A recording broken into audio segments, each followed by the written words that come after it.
Jadi ada 3 orang pemuda, soleh-soleh semuanya. Mereka punya 1 adik perempuan, berempat. Yang paling bungsunya cewek, cantik, masih jomblo, single. Bukan jomblo, single. Karena dia biasa aja gitu dengan kesinggelannya. Nah, 3 cowok ini dapat tugas militer. Karena negara mereka itu ada wamil, wajib militer. Ada peperangan, mereka diserang. Akhirnya 3 cowok ini dipanggil untuk ikut berperang. Mereka khawatir gimana dengan adiknya yang perempuan. Siapa yang akan jaga, ini cerita dari hadis. Bukan fiksi. Bukan fiktif. Fiksi beda lagi. Bukan fiktif gitu. Cerita dari hadis. Nah, karena mereka gak tahu gimana cara, ke siapa harus menitip adik perempuannya. Keluarganya di luar kota, gak ada yang di situ, susah gitu. Pokoknya intinya gak ada yang mereka percaya selain seorang ahli ibadah yang ada di negeri mereka. Cuman beliau ini nih yang paling soleh, paling amanah, paling baik. Bukan ustadz biasa lah, ustadz legend lah ya. Udah senior banget lah ya. Nah akhirnya mereka sepakat bertiga, kita titipin aja adik kita ke syekh itu. Datanglah ke syekh ini.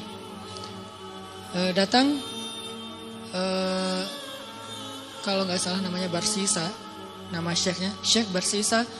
Kami dapat tugas militer, kami ingin menitipkan adik perempuan kami di rumah Anda, karena tidak ada yang kami tenang menitipkan adik perempuan kami kecuali kepada Anda. Syekhnya nolak.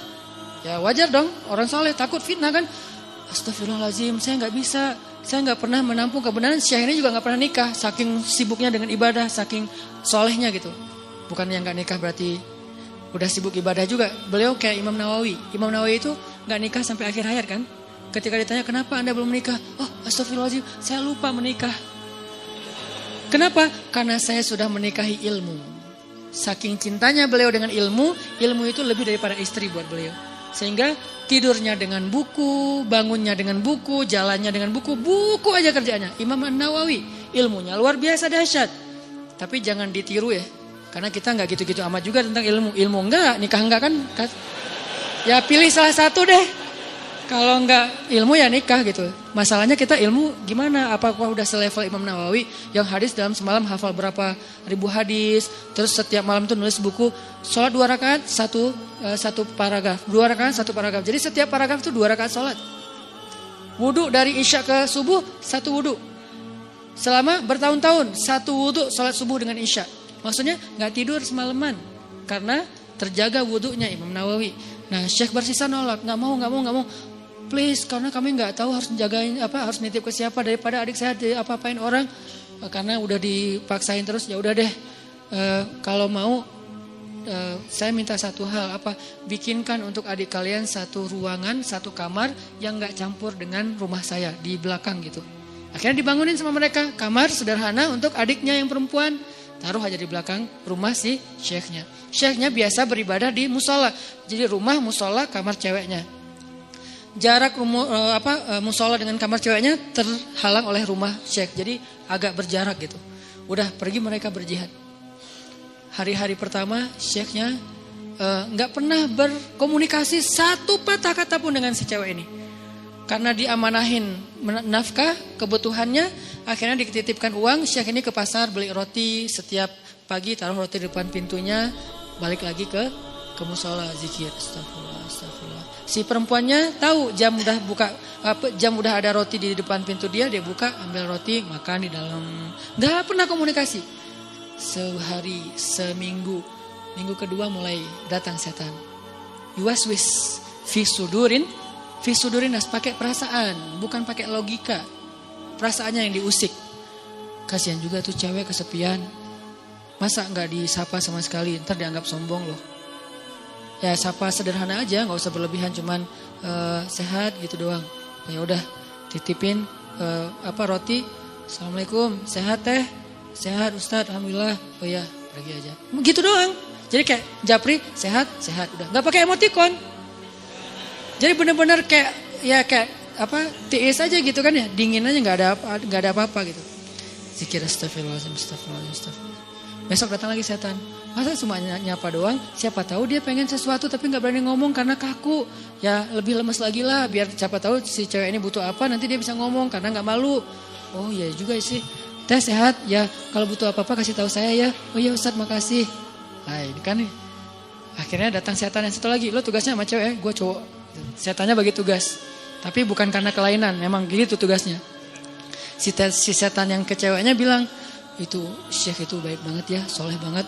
Kamu kalau ada apa-apa jangan sungkan, ngomong aja ke beliau orang soleh kok, orangnya senang membantu. Kan baik kan, gak ada yang negatif kan.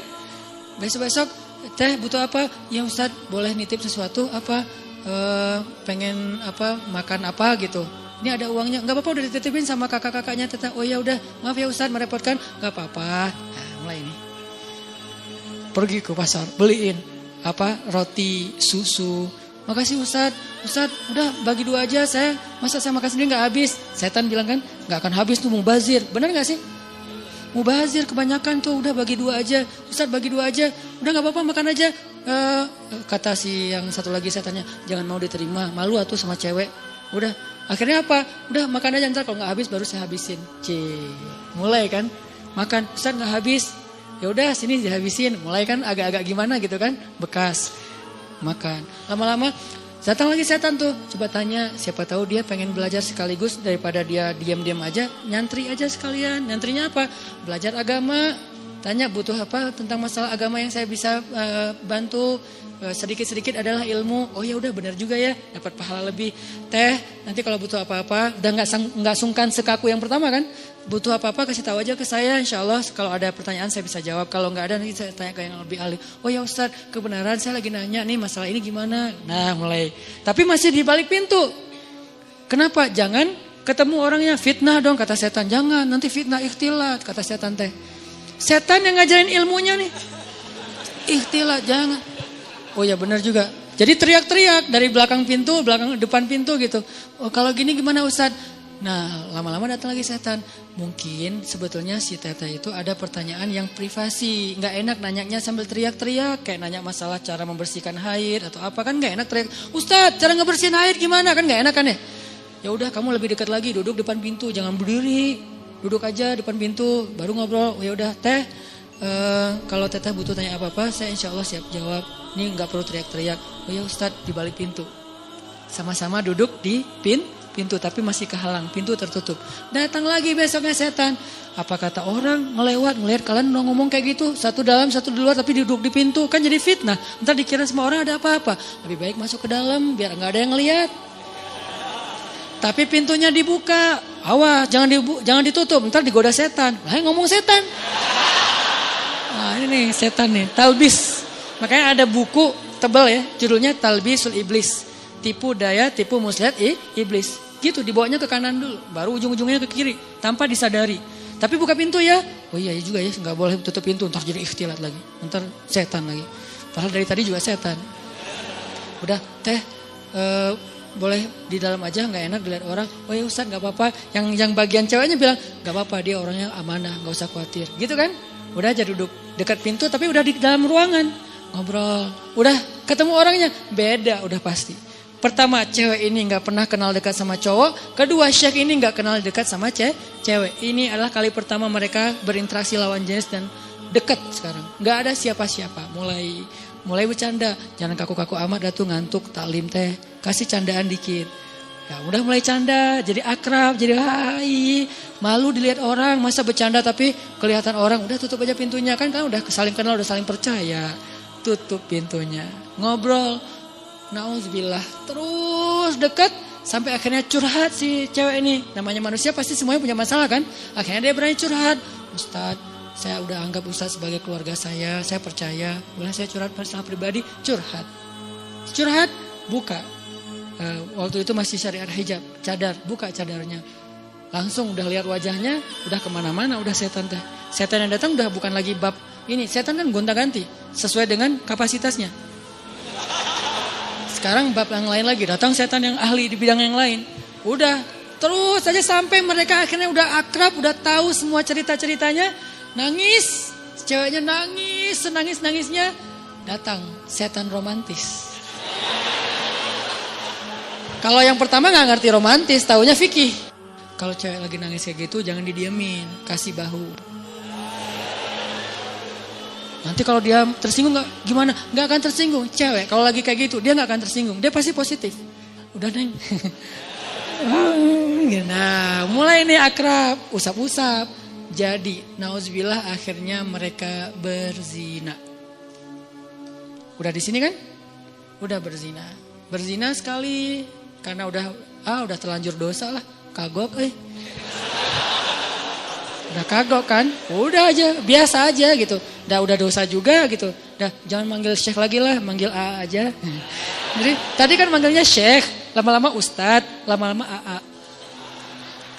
Manggil lah, udah akrab teh, udah zina, ada segala macam, nauzubillah.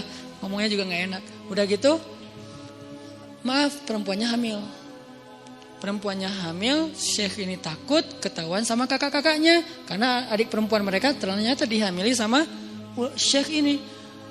Kalut, panik, datang setan kriminal. Bilang, lo udah bikin adiknya, lo gak akan dibiarin hidup. Setannya udah beda ngomongnya. Ngomongnya udah beda. Udah terlanjur. Udah lo habisin aja deh. Gak usah banyak mikir, udah lo habisin aja lo sekarang. Udah. Gitu-gitu. Udah dihabisin. Dibunuh ceweknya. Karena takut ketahuan. Ditakut-takutin sama setan. Pokoknya lo habis, lo malu, semua orang kampung akan mencela kamu dan segala macam. Pokoknya dibikin goyah banget nih Syekh ini. Akhirnya dibunuh. Dikubur di belakang rumah. Tapi udah dibisikin sama setan alasannya. Modusnya apa? Bilang aja sakit, meninggal, dikuburin.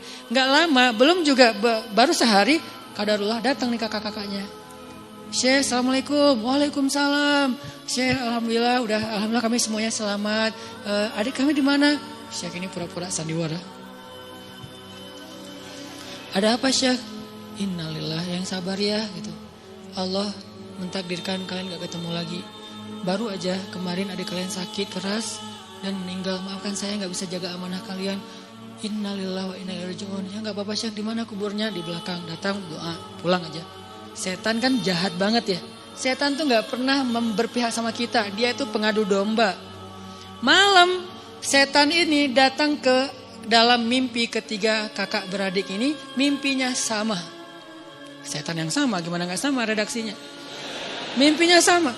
Datang, adik kalian itu nggak meninggal sakit, dibunuh setelah dinodai sama Syekh itu. Buktinya kalau kalian mau tahu, coba kalian gali kuburnya, lihat bekas pembunuhan itu. Kalau datang ke satu, ya anggap aja mimpi. Datang ke yang kedua, sama. Ketiga sama, bangun dari mimpi. Saya mimpi buruk tentang adik, saya juga sama. Apa mimpinya? Diceritain, kok sama ya mimpi kita? Mencurigakan sekali kan? Kok mimpi kita sama? Wah bahaya nih, kita bukan suudzon sama Syekh, tapi kita harus buktiin. Ayo, besoknya mereka diam-diam datang, digali kubur adiknya yang belum kering, yang masih basah tanahnya. Benar ada bekas pembunuhan dan dia dalam keadaan hamil. Syekh ini langsung dibawa ke pengadilan, dikeroyok sama massa, dibawa ke pengadilan, diputuskan hukuman mati. Di tiang hukuman mati, sebelum dia mati, datang setan yang terakhir. Setan yang paling banyak ilmunya, ulamanya setan. Ini nih setan paling pro nih. Datang terakhir. Syekh, kata dia. Syekh tahu selama ini kenapa Syekh sampai di sini? Yang membuat Syekh sampai di sini tuh saya dan geng. Saya and the gang.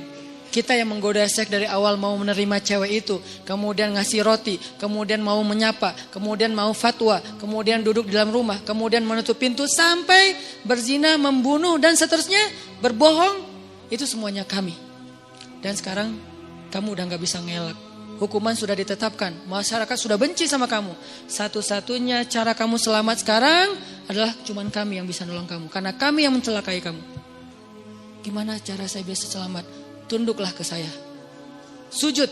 Kalau kamu sujud ke saya, maka kamu akan kami selamatkan. Ini kesempatan kamu yang terakhir. Itu pedang untuk membancung dia itu udah siap. Orang kayak gitu kan labil banget. Akhirnya dia sujud. Dia mengakui setan itu sebagai Tuhan. Dipancung. Matilah Syekh ahli ibadah 100 tahun ini dalam keadaan pembunuh, pezina, pembohong, dan syirik. Kenapa bisa kayak gitu? La tattabi'u khutuwatis syaitan. Janganlah kalian mengikuti langkah-langkah setan. Dia gak akan langsung nyuruh satu langkah ke kiri. Dia nyuruh ke kanan 1 kilo. Jauh banget ke kanannya. Sampai gara-gara setan kita jadi ahli ibadah banget. Gara-gara setan nih saya jadi bisa tahajud. Kok bisa? Soalnya dulu saya nggak pernah tahajud. Gara-gara ada modus, sekarang jadi tahajud. Ya gitu deh. Jadi sekarang awalnya sih modus, lama-lama istiqomah. Masya Allah setan teh.